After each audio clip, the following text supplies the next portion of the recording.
Hola a todos, bienvenidos a un nuevo webinar organizado por la Federación Argentina de Cardiología. En esta oportunidad, auspiciado por Laboratorios AstraZeneca, hablaremos de los desafíos en amiloidosis cardíaca. Para ello, tengo el gusto de presentar a dos colegas amigos y expertos, la doctora Lilia Lobo Márquez y el doctor Carlos Dumont. Lilia es cardióloga, jefe del Departamento de Insuficiencia Cardíaca y Hipertensión Pulmonar del Instituto de Cardiología de Tucumán y expresidente del Comité de Insuficiencia Cardíaca e Hipertensión Pulmonar. Carlos es el jefe del Departamento de Cardiología del Hospital Privado de Rosario, expresidente de la Sociedad de Cardiología de Rosario y expresidente del Comité de Miocardiopatías de la Federación Argentina de Cardiología. Un gusto y un honor para mí, Carlos y Lilia, compartir con ustedes este living y para hablar de una enfermedad que, bueno, durante muchos años la hemos definido como una enfermedad extraña y rara. Sin embargo, en los últimos 5 a 8 años se ha constituido en una enfermedad emergente por los importantes avances que se han logrado en esta área. Así que, bueno, vamos a ver primero qué es la amiloidosis, por qué nosotros hablamos de amiloidosis. Cucú, ¿qué es la amiloidosis? Bueno, ante todo, saludos a todos, gracias por acompañarnos, gracias Daniela por la presentación y a Carlos por acompañarnos en estos minutos, que como bien dices Daniela, vamos a hablar de una enfermedad que era considerada rara y que hoy tendríamos que replantear realmente si estamos viendo la frecuencia real de esta enfermedad. Hoy la buscamos más y probablemente la encontremos más. En cuanto a tu pregunta, ¿qué es amiloidosis? Me parece interesante destacar que es una enfermedad sistémica, es lo primero que tenemos que entender. Y se genera a partir de una producción anormal de una proteína por una célula que genera que esta proteína anómala pase al torrente sanguíneo, sufra un desplazamiento, un cambio de su conformación, de su estructura, y no pueda ser eliminada como otras proteínas anormales, sino que queda en el torrente circulatorio y se deposita en diferentes órganos y sistemas. Por eso el concepto de que es una enfermedad sistémica y en función de dónde se deposite es que vamos a hablar de amiloidosis cardíaca, si es en el corazón, o renal, si es en el riñón.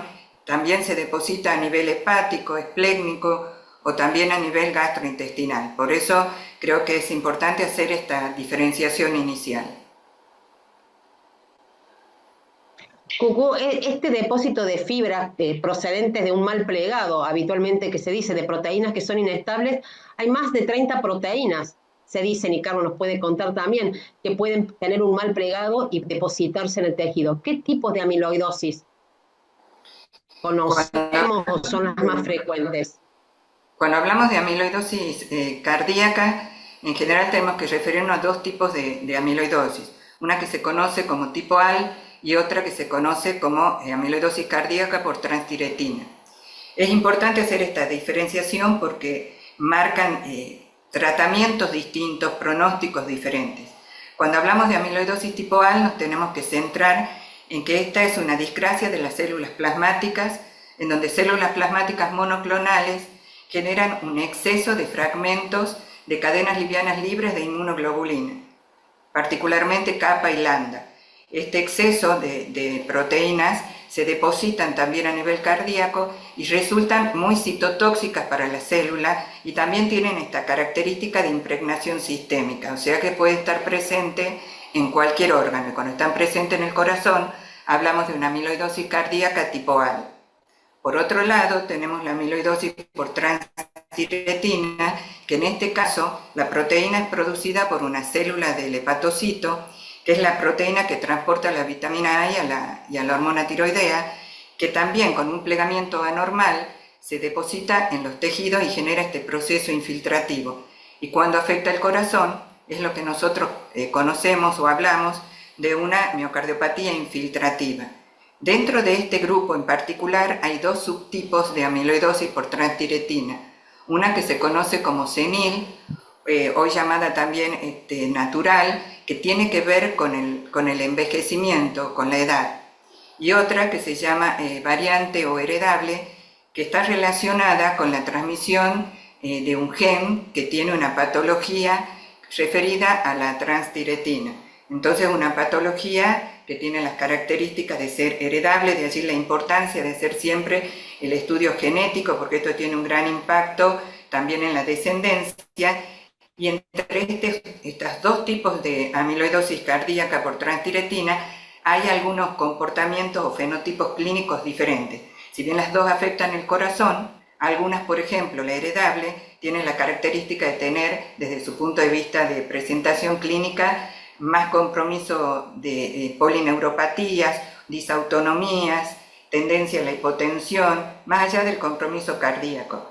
Mientras que la que hablamos como senil tiene algunas otras características, como por ejemplo el síndrome del túnel carpiano o la ruptura distal del tendón del bíceps, es decir, que hay particularidades clínicas para cada una de ellas.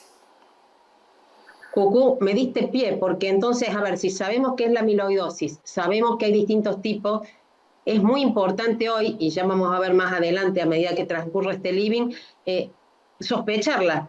Entonces, ¿cuáles son las alertas? ¿Cómo la podemos sospechar? O lo clásicamente que nosotros conocemos como las banderas rojas o red flags en amiloidosis, ¿no? Bueno, justamente por ser una enfermedad sistémica, estas banderas rojas las tenemos que buscar tanto a nivel cardíaco como a nivel extracardíaco. A nivel extracardíaco, justamente esto que estábamos conversando, los antecedentes o la historia clínica de ese paciente, que según el tipo de amiloidosis cardíaca que estemos enfrentando, será un paciente que tal vez tenga una historia de amiloidosis en la familia, o que tenga historias de procesos osteoarticulares, o que tenga antecedentes de cirugía, por ejemplo, de cadera o rodilla, porque es una enfermedad que también tiene este tipo de compromiso, o que tenga manguito, lo que decíamos de los procesos articulares, como el síndrome del túnel carpiano o otros tipos de manifestación. Esto yo lo quiero destacar porque muchas veces la enfermedad se manifiesta primero por estas cuestiones extracardíacas. Y cuando nosotros tenemos un paciente que tiene esto, y en el caso de la amiloidosis tipo A, por ejemplo, un mieloma múltiple, una gamapatía monoclonal, tenemos que ir a ver el corazón, porque en ese escenario es donde puede aparecer la amiloidosis cardíaca. Cuando ya tenemos banderas rojas cardíacas es porque ya el corazón está comprometido. Entonces ya estamos llegando como tarde en este proceso de screening de enfermedad o compromiso cardíaco en una enfermedad sistémica que potencialmente va a afectar el corazón. Entonces a mí me pareció bueno dar también esta visión extracardíaca para que empecemos a entender este concepto de enfermedad sistémica. Ahora bien, cuando afecta el corazón, yo veré en todo este escenario clínico si tengo un paciente, varón o mujer, mayor de 65 años el hombre, más de 70 años la mujer, que presente en un ecocardiograma un engrosamiento de la pared mayor o igual a 12 milímetros y que aparte de eso yo me encuentre con un electro que tenga microvoltaje y no presente esta hipertrofia que veo en el eco, un paciente que tenía hipertensión y que hoy tiene tendencia a hipotensión y tengo que empezar a retirar la medicación antihipertensiva, o que tiene una estenosis aórtica calcificada de bajo gradiente, bajo flujo, con una función ventricular con un deterioro leve, o que tenga, lo que llegamos siempre y nos interesa mucho, la insuficiencia cardíaca con fracción de eyección preservada.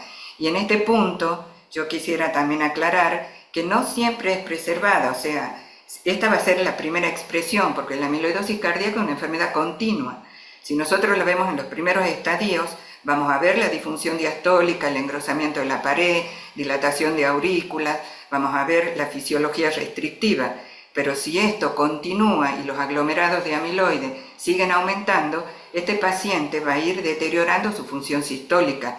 Si bien al inicio podemos tener deterioro de función con fracción de eyección preservada, en el continuum del tiempo de la enfermedad va a llegar un momento que si no hacemos bien las cosas, ese paciente evoluciona a la disfunción sistólica con agrandamiento de la cámara ventricular.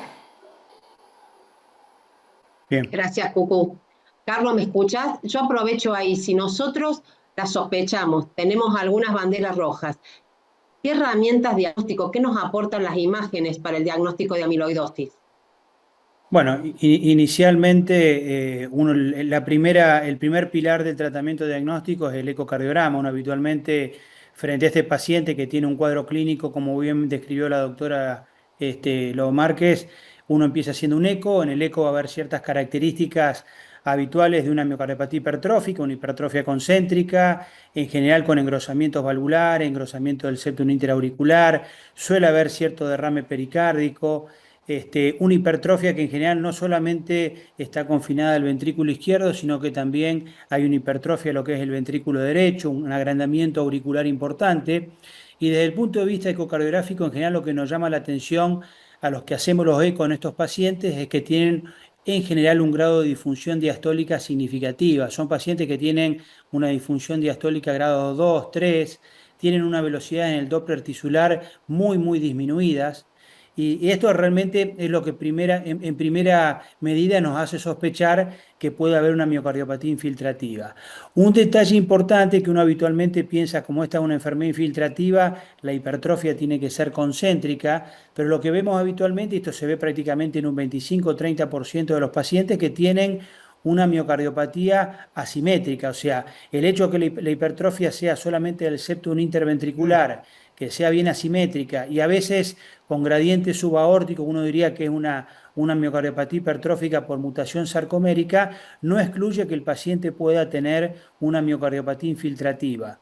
Yo acá resalto esta característica que le dije anteriormente de la gran disfunción diastólica. Cuando nosotros vemos una miocardiopatía hipertrófica septal asimétrica obstructiva, pero donde el Doppler tisular, tanto septal como lateral, las velocidades están tanto sistólicas como diastólicas, muy disminuidas, y el paciente tiene un grado de disfunción diastólica significativo con aumento de la presión pulmonar, uno tiene que sospechar esta enfermedad.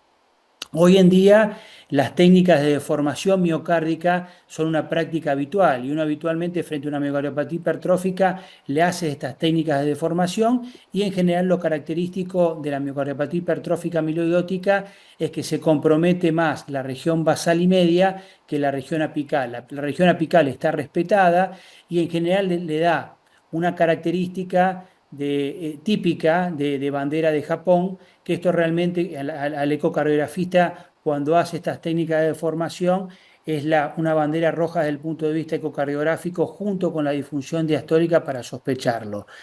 ¿Es específico? No, también uno lo puede ver en pacientes hipertensos importantes o en pacientes que tienen insuficiencia renal significativa, pero es un dato más.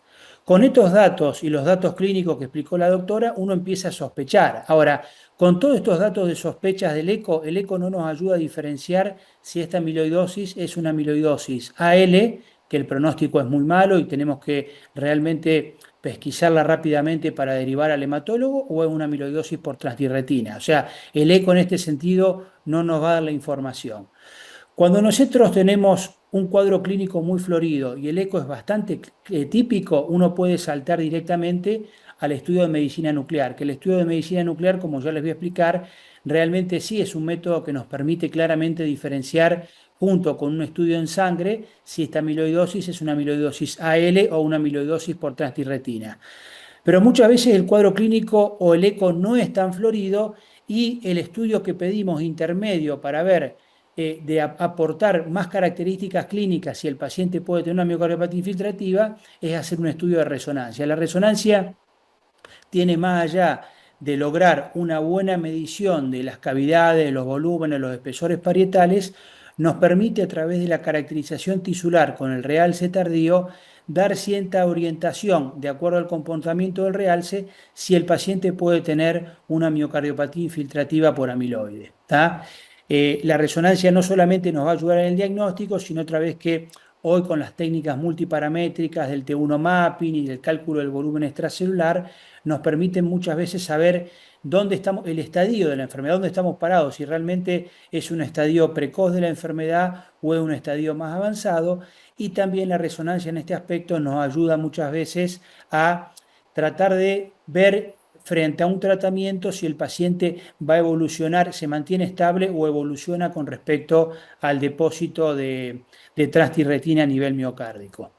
Como les dije anteriormente, la resonancia tampoco nos va a ayudar a diferenciar si esta es una amiloidosis AL o una amiloidosis por transtirretina, y en este sentido el método que utilizamos habitualmente para diferenciar es la medicina nuclear. La medicina nuclear a través de un score que es el score de Perugini, uno hace la inyección de pirofosfato de tecnecio y a través del pirofosfato de tecnesio uno hace un centellograma óseo, que esto tiene que ser planar y con SPECT para realmente evitar falsos positivos y falsos negativos, y de acuerdo a la captación que tiene el corazón con respecto a la columna y las costillas, uno va a poner diferentes grados. Lo habitual es que la amiloidosis por transtirretina tenga una captación grado 2-3. ¿Qué significa grado 2-3? Que la captación del corazón es igual a la de las costillas o, en el caso que sea grado 3, superior al de las costillas. En el grado 0 no hay captación a nivel cardíaco y en el grado 1 la captación cardíaca es muy leve, pero mayoritariamente la captación es a nivel de la columna y las costillas. O sea, a través de este score de Perugini uno puede tener y diferenciar si la amiloidosis puede ser AL o por transtirretina. Repito que esto es un concepto importante, Daniela. La miocardiopatía infiltrativa por transtirretina genera grado 2 y grado 3. Ahora, ¿la amiloidosis AL puede generar captación grado 2-3? Sí, no es frecuente, lo puede generar en un 15-20%. Por eso, para ser 100% específico, cuando nosotros vemos que el paciente tiene captación grado 2-3, que esto es una amiloidosis por transtirretina, tenemos que excluir mediante un estudio de sangre. Con ese estudio de sangre excluimos una gamapatía monoclonal. ¿Y qué es lo que tenemos que pedir? Tenemos que pedir cadenas livianas libres, bien, capa y lambda, que esto se hace por un reactivo que es el Free Light Chain, y después tenemos que pedir inmunofijación en sangre y orina. Si a nosotros, al paciente, le pedimos estos estudios hematológicos y estos estudios hematológicos nos dan negativo, con lo cual excluimos una gamapatía monoclonal y el paciente en la cámara gamma tiene una captación grado 2-3, con eso le ponemos el sello que el paciente tiene una amiloidosis por transtirretina y no hace falta la necesidad de una biopsia para hacer el diagnóstico. Ya hacemos el diagnóstico y vamos a empezar con el tratamiento indicado. Ahora, si el paciente tiene grado 2 y 3, pero el paciente tiene una gamapatía monoclonal porque alguno de estos estudios de laboratorio me dio positivo, sin lugar a duda vamos a tener que recurrir a la toma de una biopsia para hacer el diagnóstico definitivo. Bien, entonces, ya hace unos años, el grupo de Londres, que es el grupo de Gillimore, ellos hicieron un algoritmo diagnóstico que es esto que yo le mencioné anteriormente. Uno, frente a la sospecha, va a pedir dos estudios. Un estudio hematológico para descartar la gamapatía monoclonal y el estudio de cámara gamma. Si los dos estudios dan negativo, indudablemente el paciente no tiene una miocardiopatía infiltrativa amiloidótica. Si el estudio de sangre da negativo y el estudio de cámara gamma da positivo grado 2-3, el paciente tiene una amiloidosis por transtirretina y lo que nos va a quedar es hacer un estudio genético para ver si tiene la forma hereditaria o tiene la forma salvaje. En el caso que los dos sean positivos, o sea, tenga grado 2-3 en la cámara gamma, pero el estudio de sangre es positivo, sin lugar a duda vamos a tener que recurrir a tomar una biopsia para hacer el diagnóstico definitivo. O sea, siempre que el estudio hematológico da positivo, vamos a tener que biopsiar, por eso que le dije anteriormente. Si bien lo habitual es que la amiloidosis AL no tenga captación en la cámara gamma, lo habitual es que sea grado 0 o grado 1, hay un porcentaje, 15-20%, que tienen captación grado 2-3, con lo cual, frente a la positividad de un estudio monoclonal, no queda otra que tomar, vamos a necesitar una biopsia para hacer un diagnóstico definitivo. No sé si quedó claro, ¿hay alguna pregunta, Daniela? Carlos, clarísimo. Clarísimo, porque te iba a preguntar, bueno, en 3 pasos, ¿qué me decís del algoritmo? Clarísimo. Y aprovecho porque vos hablaste de la resonancia. No necesariamente todos los pacientes tienen resonancia. ¿Vos se lo haces a todos tus pacientes? No, yo un poco como le En la explicaba, práctica.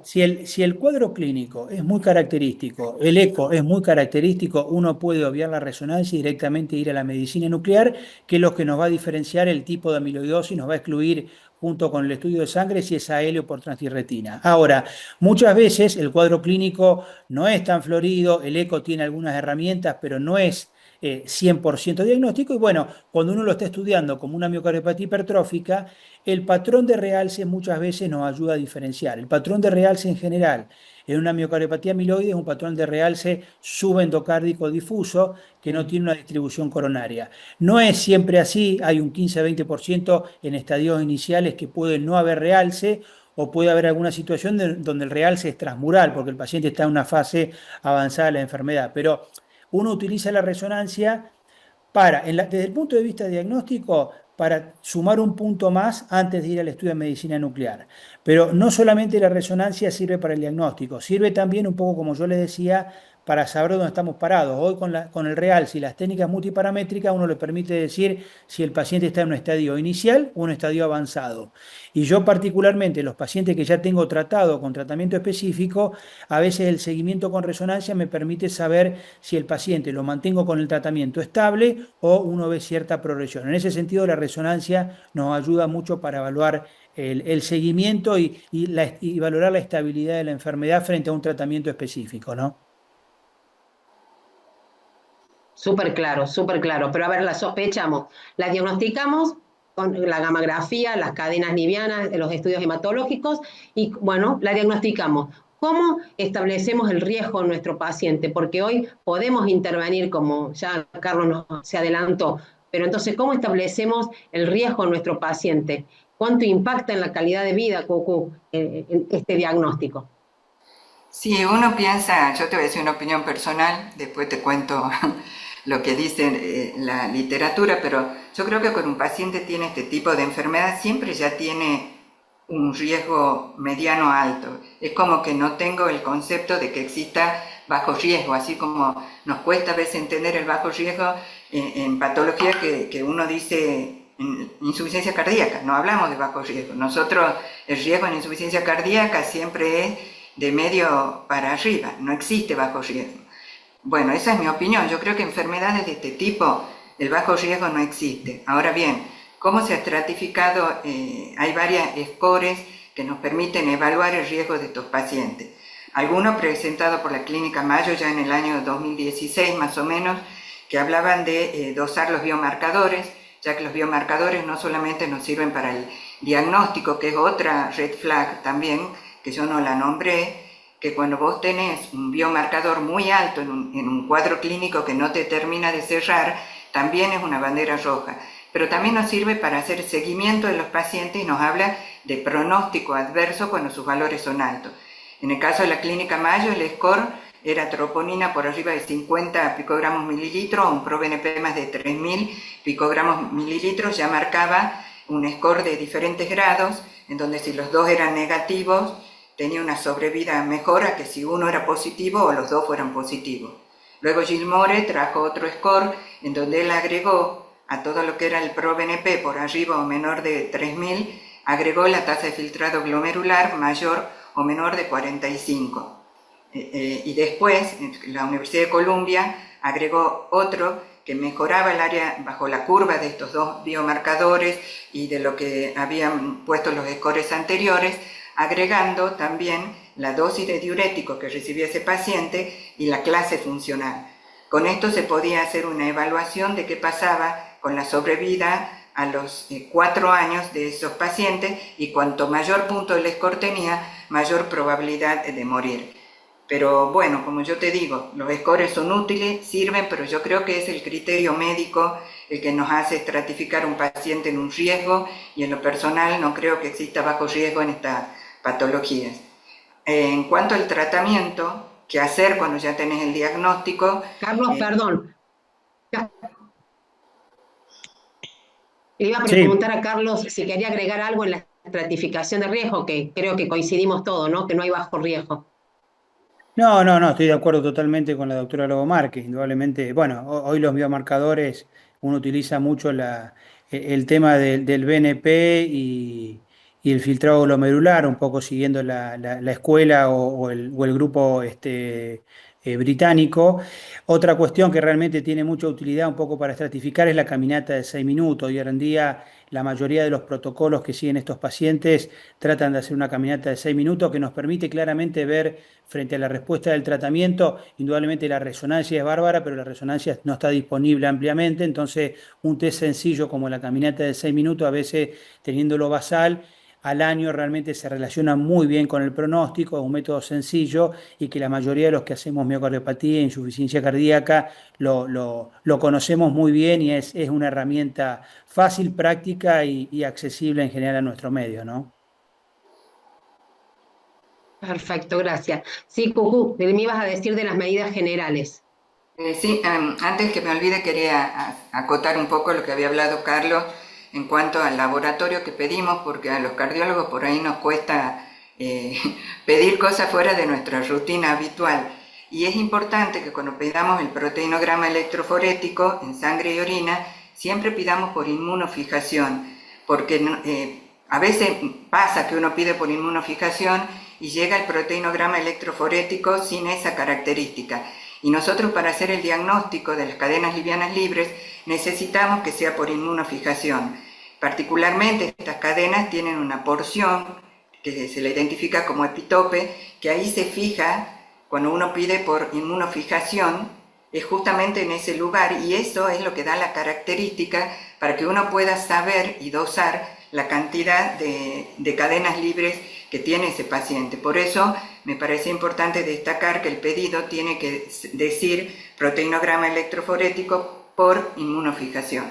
Y también volver a repetir, porque son cuestiones diarias que por ahí nos olvidamos, que aunque tengamos una amiloidosis tipo wild type, pidamos igual el T genético en ese tipo de pacientes, no solamente en los que son heredables o la transtiretina hereditaria, sino también en wild type. Bien. Muchas gracias. Y vamos al tratamiento general de estos pacientes, las medidas generales. Bueno, complicación cardiovascular podemos tener bastantes, no solamente insuficiencia cardíaca. Estos pacientes pueden tener trastornos en la conducción, bloqueos, arritmias ventriculares, fibrilación auricular, estenosis aórtica que hablábamos, y además insuficiencia cardíaca, en general fenotipo fracción de eyección preservada, pero no únicamente ese fenotipo. Cuando tenemos estas patologías, todo lo que es trastornos de conducción, no hay directivas claras, pero basado en la evidencia que tenemos, el tratamiento es el mismo, es decir, uso de marcapasos, uso de desfibriladores, eventualmente resincronizadores, sin saber bien si realmente esto podría tener el beneficio que uno conoce, sobre todo la terapia eléctrica de insuficiencia cardíaca en pacientes que tienen amiloidosis. Claramente, cuando hay un evento de arritmia ventricular o probabilidad de muerte súbita, sobre todo en prevención secundaria, la indicación del desfibrilador es clara. En cuanto a fibrilación auricular, estos pacientes se pueden tratar con cardioversión eléctrica, el criterio es el mismo que aplicamos en otras situaciones clínicas, también se puede hacer ablación, y lo importante y a destacar es que independiente del CHA2-VAS, estos pacientes tienen que ser anticoagulados cuando tienen fibrilación auricular, porque es una patología que genera alta probabilidad de evento tromboembólico.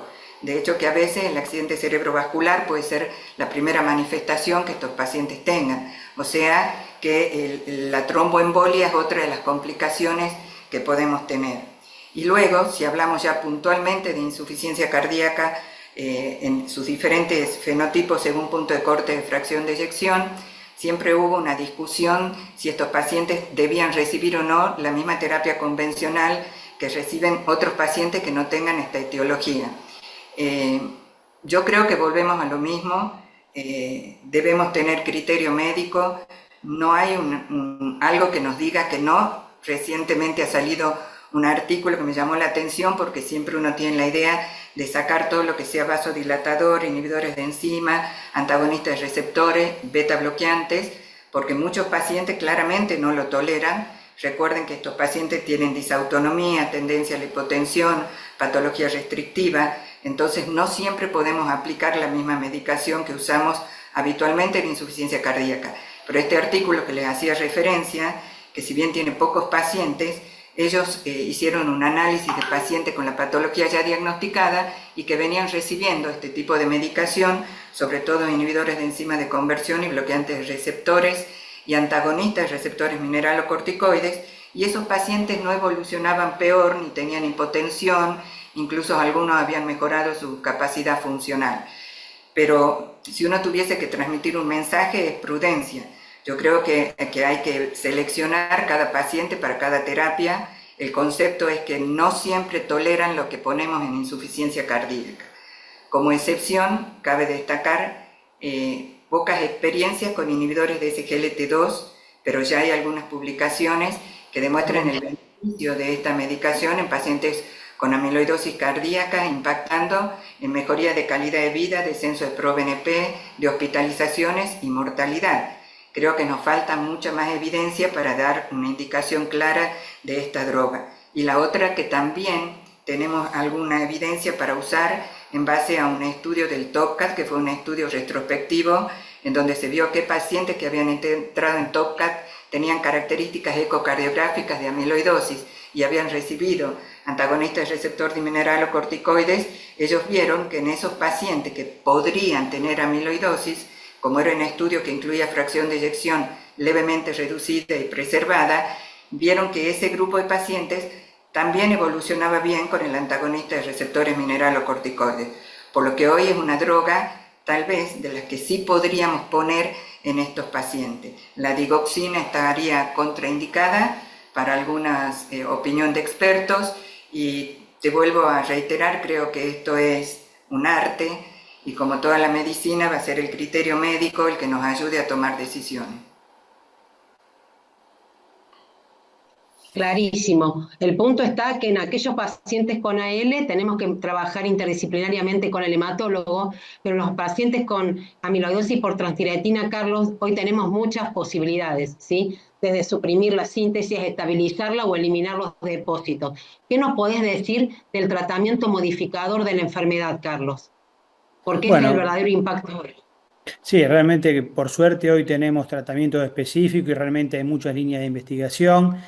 Uno tiene que partir del hecho de que la transtirretina, esta proteína que se forma en el hígado, es una proteína que es un tetrámero, y realmente este tetrámero uno puede actuar en diferentes mecanismos, de disminuir la síntesis de este tetrámero a nivel hepático, que en este sentido uno dispone de inotersen, de patiserán, de ciertos tratamientos génicos, que hay un protocolo actualmente que es el Magnitude, que con terapia génica se va a hacer un bloqueo del gen que produce la transtirretina. Todos estos estudios en general, tanto el patiserán como el inotersen, que están fundamentalmente autorizados a nivel de guías europeas y americanas para el tratamiento de la polineuropatía amiloidótica, no así para el compromiso cardíaco. Después, una vez que esta proteína se ha formado en el hígado, para evitar que se descomponga este tetrámero en dímeros, monómeros y se deposite, uno puede estabilizar este tetrámero a través de ciertos medicamentos que pueden estabilizar este tetrámero, y en este caso tenemos el tafamidis, tenemos el diflunisal y tenemos el acoramidis. El diflunisal es un medicamento que en estudios pilotos mostró resultados beneficiosos, realmente tiene, como es un medicamento antiinflamatorio, genera ciertas alteraciones renales, retención de líquido, etcétera, y no se ha hecho ningún estudio a gran escala. El tafamidis sí, el tafamidis es un medicamento que a través ya del 2018 el estudio ATTRACT demostró claramente una disminución del 30% en la mortalidad cardiovascular y un 32% de la disminución de insuficiencia cardíaca. En los pacientes realmente las curvas se separaban a los 18 meses, pero uno veía que claramente ya a los 6 meses había una mejoría en la caminata de 6 minutos y en la calidad de vida. Y recientemente, a través del estudio que fue el Attribute, mostró que la acoramidis es realmente otro estabilizador que realmente podría tener una eficacia un poquito mejor al tafamidis, mostró que realmente genera un beneficio desde el punto de vista clínico importante.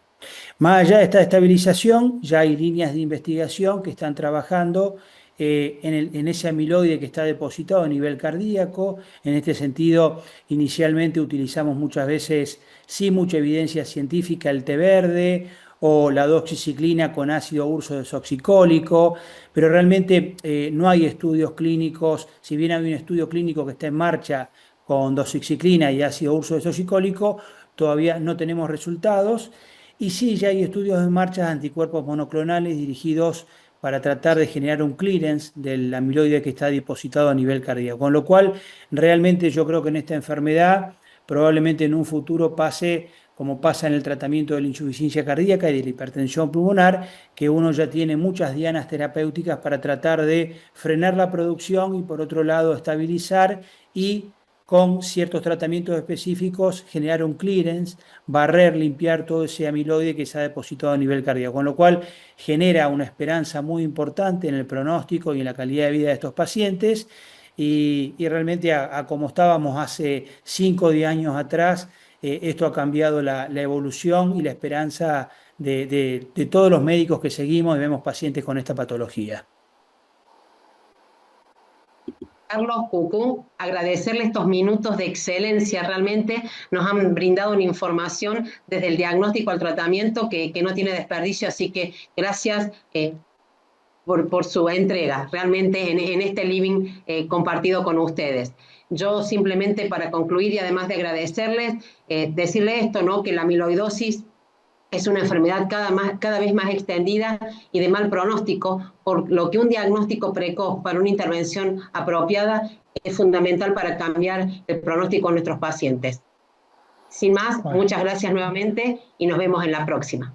Bueno, muchas gracias Daniel, muchas gracias Daniela, gracias Lobo Marque y gracias a la Federación Argentina de Cardiología. Gracias, nos vemos pronto. Gracias. Chao, gracias. Chao, gracias. Hasta luego.